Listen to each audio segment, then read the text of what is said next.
Welcome to Kongu நிலா சோறு. இன்றைக்கி பார்க்க போகிறது ஈவினிங் டீ டைம் ஸ்நாக்கு மரவள்ளி கிழங்கு போண்டா தாங்க.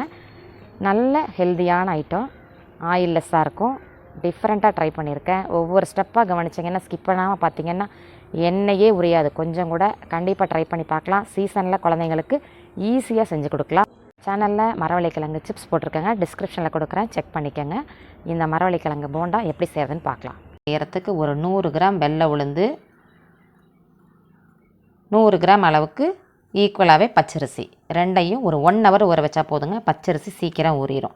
இதை நல்லா கழுவிட்டு தண்ணியை ஊற்றி நல்லா சுத்தம் பண்ணி கழுவிட்டு ஒரு 1 ஹவர் நல்லா ஊற வச்சுக்கலாம்.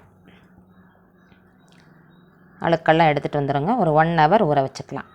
இதுக்கு இடையிலையே மரவள்ளி கிழங்கை துருவிக்கலாம். மரவள்ளி கிழங்கு அந்த சிப்ஸ் காய்கறி கட் பண்ணுறதில் துருவி எடுத்துக்கிட்டு கிரைண்டரில் இப்போது உளுந்தையும் அரிசியும் போட்டு கொஞ்சம் நேரம் அரைச்சிட்டு அதுக்கப்புறம் கிழங்கையும் போட்டு அரைச்சி எடுத்துடலாங்க. நல்லா வெண்ணெய் மாதிரி நல்லா ஒரு வடை மாவு பக்கத்துக்கு தண்ணி ஊற்றாமல் நல்லா கெட்டியாக அரைச்சி எடுத்துக்கணும். நல்லா வடை மாவு பக்கத்துக்கு நல்லா கெட்டியாக அரைச்சி எடுத்தாச்சு. இதுக்கு இப்போது கருவேப்பிலை, பச்சை மிளகாய், ஃப்ளேவருக்கு எவ்வளோ வேணுமோ அவ்வளோ போட்டுக்கோங்க. எனக்கு காரம் வேண்டியது இல்லைங்க. இஞ்சி,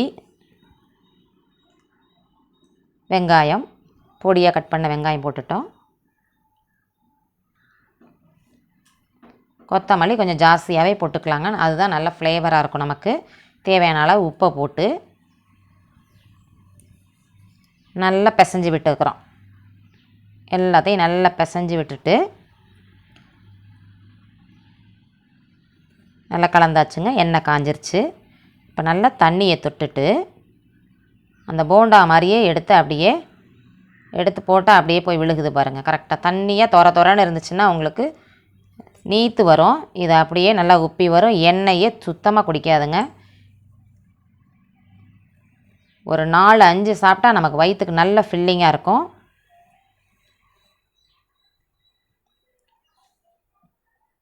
ட்ரை பண்ணி பார்த்துட்டு கமெண்டில் எப்படி இருக்குன்னு சொல்லுங்கள்.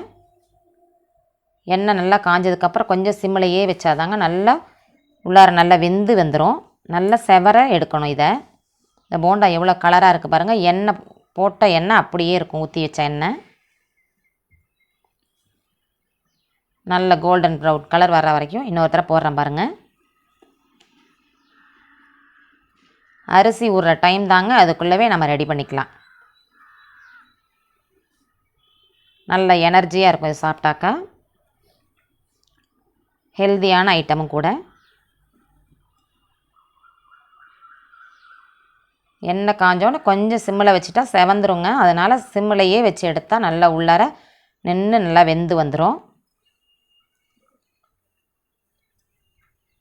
நல்ல கிறிஸ்பியாக இருக்கும். சாப்பிட்றதுக்கு நல்ல டேஸ்டியான நமக்கு மரவள்ளி கிழங்கு போண்டா ரெடி ஆகிட்டுங்க. என்னோடய வீடியோ பிடிச்சிருந்தா லைக் பண்ணுங்கள், உங்கள் ஃப்ரெண்ட்ஸுக்கு ஷேர் பண்ணி விடுங்க. கமெண்டில் எப்படி இருக்குன்னு சொல்லுங்கள். சப்போர்ட் பண்ணுங்கள், சப்ஸ்கிரைப் பண்ணுங்கள். நெக்ஸ்ட்டு ஒரு வீடியோவில் பார்க்கலாங்க.